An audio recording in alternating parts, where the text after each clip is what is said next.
Okay. கூலி review Tamil ரிவ்யூக்கு எல்லாருக்கும் வணக்கம் அண்ட் வெல்கம்.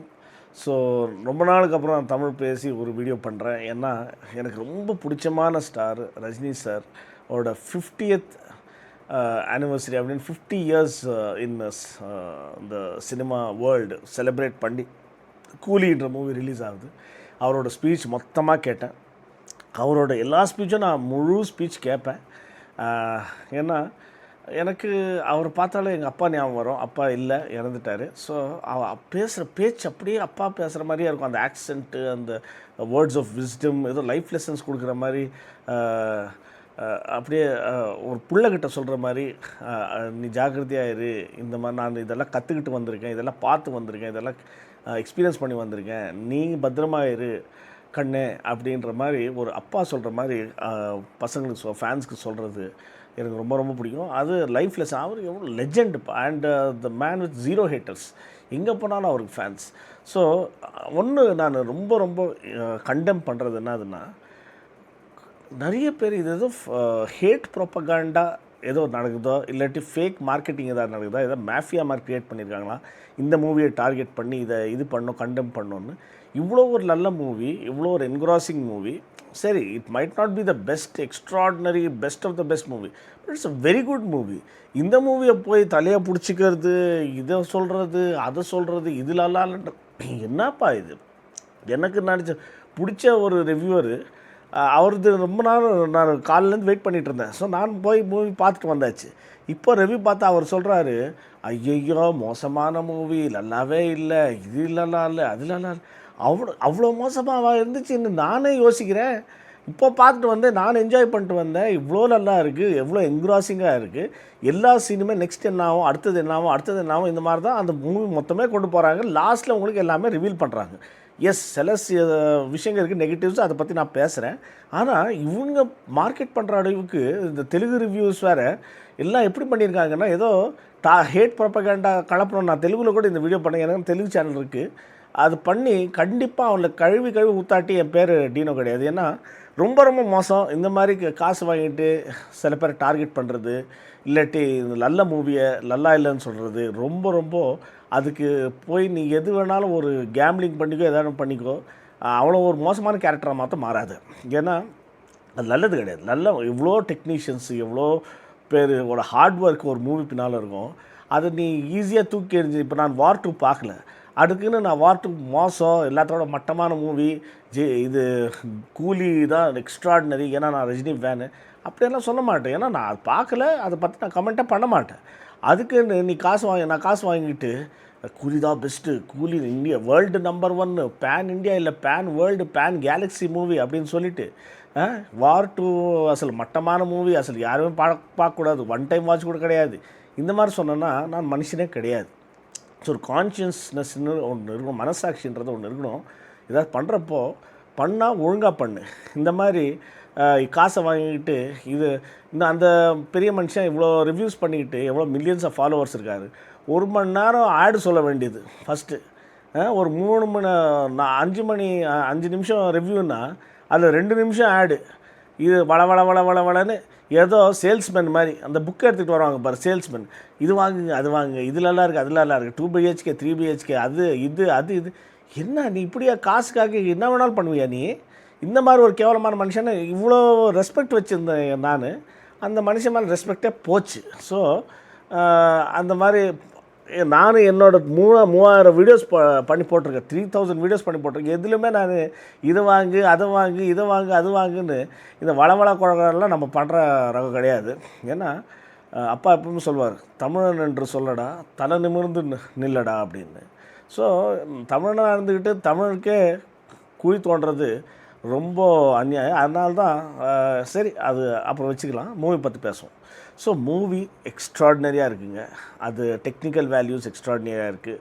ரஜினி சார் அப்படியே தெரிக்க விட்றாரு. ஏன்னா ஒரு சீனும் அவர் இல்லாட்டி இமேஜின் பண்ண முடியாது. அது ஏதோ டெய்லர் மேட் ஃபார் ரஜினி சார்ன்ற மாதிரி. அவர் லாஸ்ட்டில் ஒரு இமோஷனல் சீன் இருக்குது, அப்படி திரும்பி பார்ப்பார். அந்த திரும்பி பார்த்துற பாடு கண் கலங்கிடும் சார், கண் கலங்கிடும். அது எதனால அப்படியே உங்களுக்கு தெரியாமே கண்ணீர் வந்துடும். நம்மளுக்கு இஷ்டமானவர், நம்மளுக்கு அப்படியே நம்ம சொந்தம் கொண்டாடுவோம் சார். நம்ம சொந்தம் கொண்டாடுவோம். ஏன்னா அவர் பார்த்தாலே நம்ம ஃபேமிலி எல்டர் மாரி இருக்கும். நம்ம ஃபேமிலி எல்டர் அங்கே பேசுகிற மாரி இருக்கும். நம்ம ஃபேமிலி எல்டர் நம்மளுக்கு ஜாக்கிரதை சொல்கிற மாரி இருக்கும். அந்த மாதிரி ஒரு மனுஷன், அந்த மாதிரி ஒரு கோல்டன் ஹார்ட், அந்த மாதிரி ஒரு கோல்டன் சோல், பியூர் சோல். இன்னும் நல்லா வாழணும், நல்ல மூவிஸ் பண்ணணும் அப்படின்னு நான் மனசார நான் இது பண்ணுறேன், விஷ் பண்ணுறேன். பட் மூவி வரைக்கும் பார்த்தா ஹீரோஸ் யார் யாருன்னா, ஃபஸ்ட்டு ரஜினி சார், அவர் அப்படியே தாங்குறாரு மூவி மொத்தம். செகண்டு அனிருத் மியூசிக் அப்படியே தெறிக்க விட்றாரு.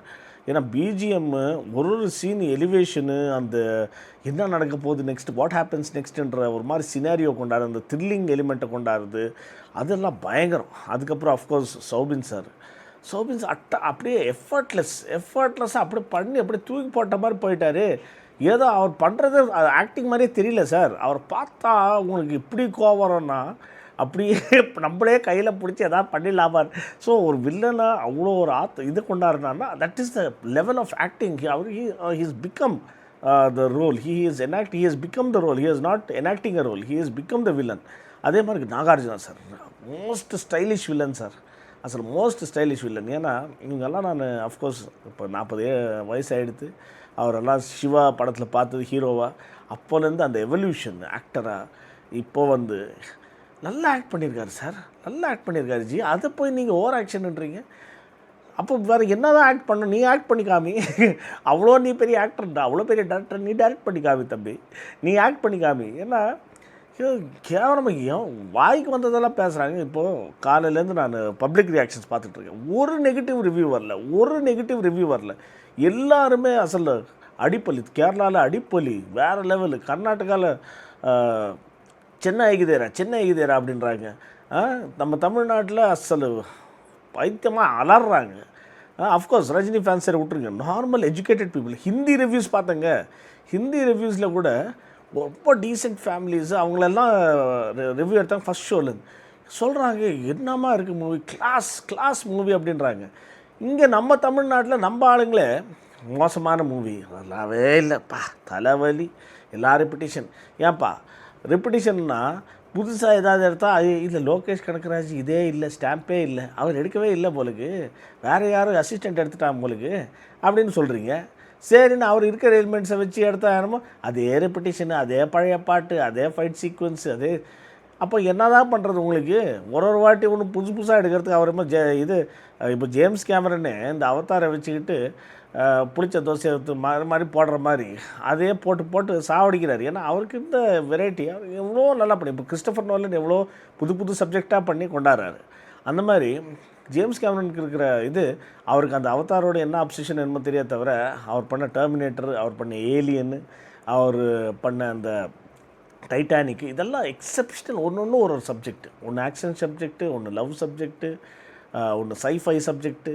ஸோ இந்த மாதிரி வித்தியாசம் பண்ணுறாரு. ஸோ லோகேஷ் அவர் என்ன சொல்ல வர்றாரு, ஏதாவது புது சினிமாட்டிக் யூனிவர்ஸ் ஒன்று க்ரியேட் பண்ண போகிறாரா? இப்போது எல்சியூ க்ரியேட் பண்ண மாதிரி அந்த கைதி சினிமாட்டிக் யூனிவர்ஸ்னு சொல்லலாம், அது லோக்கியோட சொல்லணும்னா. இது கூலி சினிமாட்டிக் யூனிவர்ஸ்னு சொல்லலாம் அப்படின்னு ஒரு வேளை நம்ம நினச்சோம்னா. ஏன்னா அமீர் கானுக்கு லாஸ்ட்டில் சும்மா ஒரு கேமியோ ரோல் மாதிரி கொடுத்துருக்காங்க, அதுக்கும் ஒரு மீனிங்லெஸ் ரோல். ஏன்னா அது சாட்டிஸ்ஃபையே பண்ணல. அந்த அவர் சொல்கிற இதுக்கும் ரஜினி சார் சொல்கிற இதுக்கும் அசல் தெர் இஸ் நோ சாட்டிஸ்ஃபேக்ஷன். எதனால அவர் அந்த அண்டர்ஸ்டாண்டிங் வந்தாங்கன்றது புரியல. ஸோ அது ஒரு டோட்டல் எம்டி வாய்டு. ஸோ அதனால் ஒரு 1 மார்க் நம்ம 1 ஸ்டார் நம்ம மைனஸ் பண்ணிடலாம். ஏன்னா அந்த லாஸ்ட் பார்ட்டுன்றது சும்மாவே ஏதோ இவருக்கு கேமியோ கொடுக்கணும், இல்லாட்டி அவரோட ஸ்டாண்டலோன் மூவி இருக்குன்றதுனால ஒரு கேமியோ பண்ணுறேன்னு ஒத்துக்கிட்டாரு என்னமோ, சும்மா அது பேன் இண்டியாவில் போகணுன்றதுக்கு அது இல்லாட்டி கூட பேன் இண்டியா நம்ம நார்த் இண்டியன்ஸு ரசிப்பாங்க. ஏன்னா அவங்க நல்ல மூவிஸ் வந்து அவங்க அப்ரிஷியேட் பண்ணுவாங்க. ஸோ இந்த மூவி எல்லாமே டைலாக்லலாம் இருக்குது, ஃபைட்டுலலாம் இருக்குது. எஸ், சில இடத்துல நீங்கள் நினைக்கிறேன் இவ்வளோ ஓவர் ஃபைட் சீக்வன்சஸ் எதுக்கு? இப்போ ஜெயிலரில் எங்கே வேணுமோ அந்த பில்டப் அப்படியே கொண்டாந்து அந்த ஸ்னைப்பரில் அடிக்கிறதும், அந்த எக்ஸ்ப்ளோர் பண்ணுறதும், அங்கங்கே இவர் திறமை காமிக்கிறதும் அந்த மாதிரி வச்சுக்கலாம்.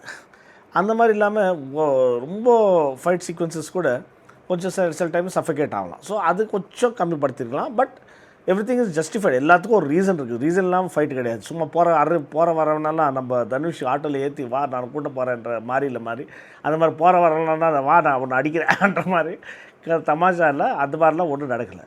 ஆனால் ஃபைட் சீக்வன்சஸ்ஸு அந்த இது கோரியோகிராஃபி எல்லாமே நல்லா இருக்குது. மோனிகா சாங்கு பிளாஸ்ட் அப்படியே வேறு லெவலு. அதுக்கப்புறம் ஸ்ருதி ஹாசனோட கேரக்டர் அசல் அந்த காஸ்டிங்க்கு அந்த ஸ்ருதி ஹாசன் அசல் கரெக்டே இல்லைன்னு நினைக்கிறேன். ஏன்னா அவங்கள பார்த்தா நீங்கள் ஒருவேளை கிராக்னு மூவி பார்த்தீங்கன்னா ரவிதேஜாவோட அதில் கிராக் தான் நினைக்கிறேன், பெரிய ஹிட் ஆச்சு.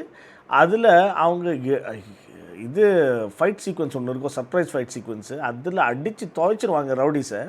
அந்த ரோல் அவங்களுக்கு சூட் ஆகும். ஏன்னா அவங்க பர்சனாலிட்டிக்கு அவங்க the way she carries a self, she is a self made woman. So அவங்களுக்கு அந்த மாதிரி இண்டிபெண்ட் கேரக்டர் கொடுத்துக்கணும். அட்லீஸ்ட் சர்ப்ரைஸ் எலிமெண்ட்டாக அவங்க ட்ரெயின்டு மார்ஷியல் ஆர்ட்ஸ் மாதிரி ஏதோ செல்ஃப் டிபெண்ட்டாக இருக்கும்படி அந்த மாதிரி கொடுத்துக்கணும். தவிர அது வேறு மாதிரி காமிச்சிட்டாங்க. அப்படின்னா விமன் பவர் இல்லை கொஞ்சம் வரைக்கும் காமிச்சிருக்காங்க, அது வேறு விதத்தில் வரும் உங்களுக்கு. ஆனால் சர்ப்ரைஸ் எலிமெண்ட்ஸ் ஆனால் ஸ்ருதி ஹாசனுக்கு அந்த ரோல் சூட் ஆகும். ஐயோ பின்னால் நடுங்கிட்டு என்னை காப்பாற்றுங்கன்ற மாதிரி கத்துறது, அதெல்லாம் அந்த பர்சனாலிட்டிக்கு அவங்களுக்கு இருக்கிற அந்த ஆராக்கு அது அசலே சூட் ஆகலை. ஸோ மேபி சாய் பல்லவி அந்த மாதிரி ஏதாவது கொஞ்சம் ஃபெமினின் கேரக்டராக அந்த மாதிரி வீக்காக இருக்கிற கேரக்டராக போட்டிருந்தா அந்த மாதிரி ஐயோ பயந்துட்டு யாராவது வந்து காப்பாற்றுவாங்களாம் இந்த மாதிரி பார்த்துக்கிட்டு இருக்கிறது அதில் இருக்குது. ஆனால் Shruti Haasan is always been a very dominating person and stand alone person who self independent and who carries a self brilliantly. So self made பர்சன்னு சொல்லலாம். ஸோ அவங்களுக்கு இந்த மாதிரி வந்து ஹீரோயிசம் வந்து காப்பாற்றுறதுக்கு அதெல்லாம் அவங்களுக்கு அது சூட் ஆகலை. ஓகே, நெக்ஸ்ட்டு இப்போ சர்ப்ரைஸ் எலிமெண்ட்ஸ். எஸ், பிளாட் ட்விஸ்ட்ஸு ஒரு 2 ட்விஸ்ட் இருக்குது. அதை ஒரு ட்விஸ்ட்டு மிகவும் அசல் அன்பிலீவபிள், யாருமே அது எக்ஸ்பெக்ட் பண்ண மாட்டீங்க. செகண்ட் ட்விஸ்ட் கூட ஒரு விதத்தில் அது கூட நீங்கள் எக்ஸ்பெக்ட் பண்ண மாட்டீங்க. ஸோ அந்த 2 ட்விஸ்ட்டு மேஜரு. அது தவிர மற்றதெல்லாம் ஓகே. சத்யராஜ் ரஜினி ஃப்ரெண்ட்ஷிப்பை இன்னும் கொஞ்சம் எஸ்டாப்ளிஷ் பண்ணியிருக்கலாம். ரஜினி அண்ட் சத்யராஜ் ஒரு ஃப்ரெண்ட்ஷிப்பை அது இன்னும் கொஞ்சம் டீப்பாக கனெக்டிங்காக இருக்கும்படியாக காமிச்சிருக்கலாம். அந்த இது ஒரு மிஸ் ஆகிருக்கு இமோஷனு. உபேந்திரா சாரை கம்ப்ளீட்டாக வேஸ்ட் பண்ணியாச்சு. ஏன்னா அவருக்கு கூட ஒரு பவர்ஃபுல் ரோலாக ஈஸியாக எஸ்டாப்ளிஷ் பண்ணியிருக்கலாம். ஏன்னா ஃப்ளாஷ்பேக்கில் கொஞ்சம் டெப்த்து இருந்துச்சுன்னா, அட்லீஸ்ட் செகண்ட் ஹாஃபில் கொஞ்சம் ஃப்ளாஷ்பேக் கேரி பண்ணியிருந்தாங்கன்னா அது நல்ல ஒரு டெப்த்து கொடுத்துருந்துருக்கலாம் ரோல்ஸுக்கு, ஸோ அவங்களுக்கு கேரக்டர்ஸ்க்கு. ஸோ அந்த இமோஷன் அந்த ரிலேஷன் ஒர்க் அவுட் ஆகிருக்கும். அங்கே கொஞ்சம் ஃபால்ஸ் அவுட் ஆகிடுச்சு. அந்த இமோஷன் ஏன் அவ்வளோ ஸ்ட்ராங் இமோஷன் இருக்குது, ஏன் அவ்வளோ ஸ்ட்ராங் கனெக்ஷன் இருக்குது 2 பேருக்கும்ன்றது சிலது மிஸ் ஆகிருக்கு. 1-2 பிளாட் கண்டினியூஷன், அந்த பிளாட் கனெக்ஷன்ன்றது அங்கே they fallen short. But overall Rajini sir shines supreme. Ani's background score next level, and overall movie making experience and movie watching experience is very, very satisfying. So overall movie experience very, very satisfying, and I would give 4 out of 5 stars.